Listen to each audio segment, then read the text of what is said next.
This might get very dangerous for the Bitcoin price.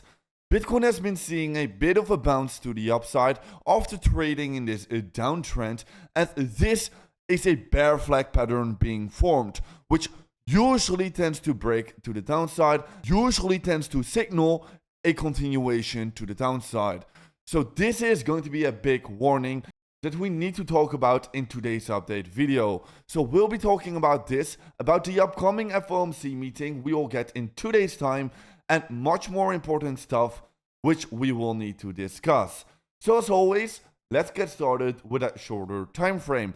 And in a shorter time frame, yes, I ultimately do believe that we are seeing a bit of a local bottom. And yes, I ultimately do believe that we can be seeing a retest back to the 50 weekly moving average, and we can be seeing a bit of a counter trend rally back into the 50 weekly moving average, just like I've been anticipating and I've been very vocal about for the last 2 weeks or so. However, in a shorter time frame, we are starting to develop a Bitcoin bear flag pattern, and this is definitely making me feel slightly worried. Now, it is not that because we are creating this bear flag pattern, I think we need to be going down immediately. This is definitely not the case at all, because if I'm having a look into the shorter time frames, I do still believe that Bitcoin is rather bullish than bearish. However, it could just be that because of this bear flag pattern, that we are going to be seeing a slight push to the downside, grab the lows, create that bullish divergence exactly like we have been doing right over here, grab the lows, create a bullish divergence, and then reverse back to the upside. I definitely do not think that we're going to be seeing a huge continuation to the downside. If we are going to be seeing a bit of a breakdown from here, if that is going to be the case, I do think that it will be stopping pretty soon at a bullish divergence, and we can be reversing back to the upside again pretty easily. Now, yes, this bear flag pattern might be perfectly confluencing with the FOMC meeting we are about to get in 2 days' time. In 2 days' time, we are going to be seeing the FOMC meeting and another rate cut decision. And yes, it is going to be highly likely with a 90% probability that we are going to be seeing another interest rate cut. So this is very bullish for the long-term Bitcoin price action. However, we could be seeing that the last 2 times that this has happened, we have been seeing a bit of a pump leading up to this event. But after this event, we have seen a sell the news event, and we have seen a bit of a correction back to the downside.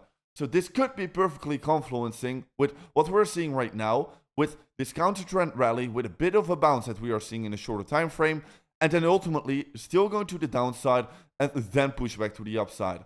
This definitely wouldn't be surprising me, and I'm going to be talking exactly about how I'm going to be approaching and how I'm going to be trading this a little bit later, so make sure to stay tuned. However, like I've been saying, I'm definitely going to be rather a bit more bullish in a shorter time frame. I do think that this push to the downside over here is going to be a massive trap, and ultimately we are going to be seeing some more bullish price action back into the 50 weekly moving average.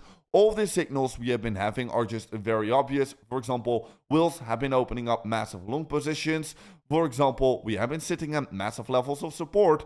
We have been seeing a prolonged period of extreme fear.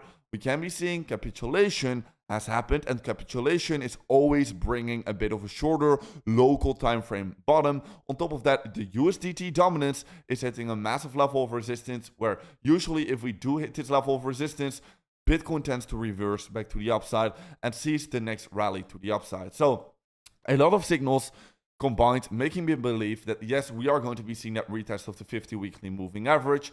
However, keep in mind, in that shorter time frame, we might just need to be a little bit more cautious. So yeah, let's see about how that is going to be playing out. Anyways, if you are going to be getting interested in trading yourself as well, make sure to check out the 2bit link down below, because you can claim a free 50 USDT bonus by signing up an account with this link. No deposit and no KYC is required. The only thing you need to do is check out this link below. New users will receive a 50 USDT bonus after register. And on top of that, if you're going to be depositing a little bit, you can be getting some big rewards. Also, if you're going to be trading on the exchange, you can also be getting and claiming some big rewards. So make sure to be checking that out. Check out all of the terms and conditions with that link down below before registering. That is very important, obviously. Okay, so check out all of the details with that link down below. However, like I've said, if we are going to be seeing this bit of a push to the downside, and then if we see the right triggers with a bullish divergence, I'm definitely going to be getting interested in longing that back into the 100k to the 106k region, back to the upside again. Now, in the case that if we are not going to be seeing this push to the downside, and if we're just going to be pumping to the upside straight away, I'm going to be getting interested in opening up and building up a shorting position starting from the 100k region to the 106k level. Because yes, ultimately, I do think that in that ultimate long time frame, we are going to be seeing more prolonged bearish price action. And after the retest of the 50 weekly moving average, I do think that Bitcoin can be rolling over and fall even further to the downside, just like we have seen during the last bear market, where we started the bear market at the break of the 50 weekly moving average. We got the retest, and then after the retest, we continued to bear market to the downside. So definitely, however, in the shorter time frames, I might be a little bit more bullish and might be expecting a bit of a counter trend rally push to the upside. Well, ultimately, I do think that we have been heading for a bear market, and we need to be cautious about what is about to happen next. All of the warning signals have just been very obvious. All of the topping signals have just been there. And yes, I do believe that we're going to be seeing this correction like we have usually always been seeing every single bear market. So I'm going to be having a look into lower accumulation levels for this coming bear market to be dollar cost averaging for a cheaper price into Bitcoin. And the lower we will go, the more aggressively I will buy. Now, anyways, what is going to be very important is going to be the FOMC meeting in 2 days' time, to actually watch the actual meeting about what Jerome Powell has about to say about the markets. So that will be very important, and I will be live streaming this event in 2 days' time. So make sure to tune in, go into my live stream, turn on your notifications, subscribe to my channel, and then you'll not be missing this. Make sure to be tuning in this live stream, because it will bring massive volatility, and it will be very decisive and important for the crypto markets. But anyways, guys, with that being said, a little bit of a shorter update video for today. Make sure to check out all of the links down below. And guys, I'll see you in another update video tomorrow morning.